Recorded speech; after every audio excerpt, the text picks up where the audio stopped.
Night విజిట్పై బట్టి అబద్ధాలట. చిత్తశుద్ధి ఉంటే బొగ్గు కుంభకోణంపై సిట్టింగ్ జడ్జితో ఎంక్వైరీ జరిపించాలట. సింగరేణి స్కామ్ సూత్రధారి రేవంత్ రెడ్డి, పాత్రధారి ఆయన బావమరిదట. సింగరేణి లాభాలు 6,900 కోట్లు దాచి ఢిల్లీకి కప్పమట. సిద్దిపేట ఎమ్మెల్యే హరీష్ రావు అట. పెద్ద కాంట్రాక్టును కాపాడేందుకు గుంటనక్క ప్రయత్నం, మెగా కోసమే నైని టెండర్లు. సుజన్ రెడ్డి చిన్న చేప, జాగృతిలో చేరితే మహేష్ కుమార్ గౌడ్కు నేషనల్ కన్వీనర్ పదవట. జాగృతి అధ్యక్షురాలట. ఇప్పుడు ఈమె ఇన్ని కామెంట్ చేస్తూ ఉంది కదా. ఇప్పుడు హరీష్ రావు మీద గుంటనక్క రకరకాల కామెంట్ చేస్తుంది కదా. అయినా కూడా ఎందుకు వీళ్ళు స్పందించే ప్రయత్నం చేయట్లేదు దీని మీద? ఎందుకు దాని మీద క్లారిటీ ఇచ్చే ప్రయత్నం చేయట్లేదు? ఇప్పుడు దాని మీద ఎందుకు క్లారిటీ ఇచ్చే ప్రయత్నం చేయట్లేదా? ఇప్పుడు ఇక్కడ విషయం ఏంటంటే, ఇప్పుడు హరీష్ రావు ఎన్ని మాటలు మాట్లాడినా ఇప్పుడు ఇక్కడ ఉన్న విషయం ఒకటే.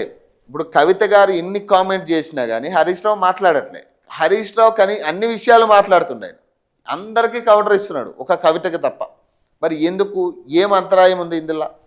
ఇప్పుడు ఆమె ఎందుకు, ఇప్పుడు ఆమె చేస్తున్న కామెంట్స్ ఖచ్చితంగా ఇప్పుడు నాకు తెలిసి గుంటనక్క అని కానీ లేకపోతే సంతోష్ రావుని, ఇప్పుడు ఈయన్ని, తర్వాత జగదీశ్వర్ రెడ్డి నాకు తెలిసి ఆయన రెస్పాండ్ అయినట్టున్నాడు.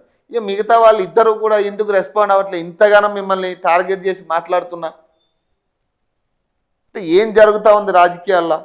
బట్టి మీకు చిత్తశుద్ధి ఉంటే ఈ మొత్తం బొగ్గు కుంభకోణంపై సిట్టింగ్ జడ్జి లేదా సిబిఐ విచారణ కోరాలట. టెండర్ల నిబంధనలు మార్చినప్పుడు పెట్టిన మీటింగ్ మినిట్స్ బయట పెట్టాలట అని మాజీ మంత్రి హరీష్ రావు డిమాండ్ చేశారట. సింగరేణి స్కామ్ సూత్రధారి రేవంత్ రెడ్డి అయితే పాత్రధారి ఆయన బావమరిది సుజన్ రెడ్డి అని పేర్కొన్నారు. సైట్ విజిట్ సర్టిఫికేట్పై బట్టి విక్రమార్క అబద్ధాలు చెప్పారని ఆరోపించారట. ఆదివారం ఆయన తెలంగాణ భవన్లో మీడియాతో మాట్లాడారు. అనుయాయులకు టెండర్లు దక్కే విధంగా విధానాలు మార్చారని హరీష్ రావు ఆరోపించారు. 2018లోనే నైట్ విజిట్ సర్టిఫికేట్ ప్రతిపాదన ఉందని బట్టి విక్రమార్క చెప్పారు. కానీ ఎలాంటి పనుల కోసం ఇచ్చారో చెప్పలేదన్నారు.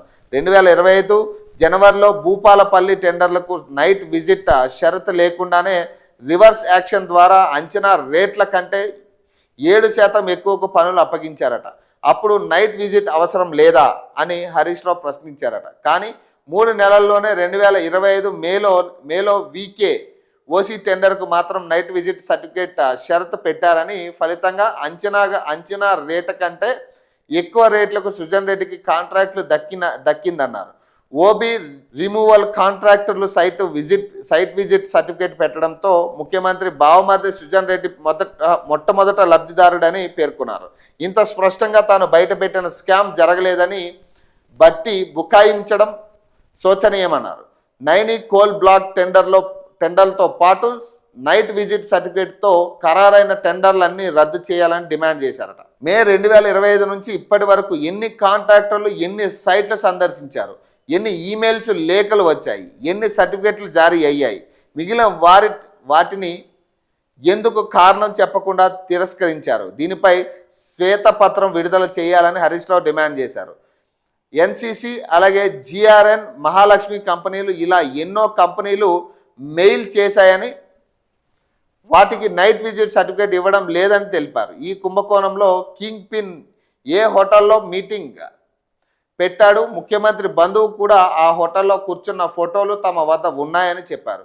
స్వార్థం కోసం మైనింగ్ అనుభవం లేని కొత్త కాంట్రాక్టర్లకు దారులు తెరిచారని వెల్లడించారు. సింగరేణికి వచ్చిన 6,900 కోట్ల లాభాలను దాచిపెట్టి కార్మికుల బోనస్లో కోత విధించారని, ఆ డబ్బును రేవంత్ రెడ్డి తన సోకులు ఢిల్లీకి కప్పం కట్టడానికి వాడుకుంటున్నారని ఆరోపించారు. కాంగ్రెస్ అధికారంలోకి వచ్చిన నాటి నుండి ఉత్పత్తి పడిపోయిందని, బొగ్గు అమ్మకాలు తగ్గిపోయాయని ఆరోపించారు.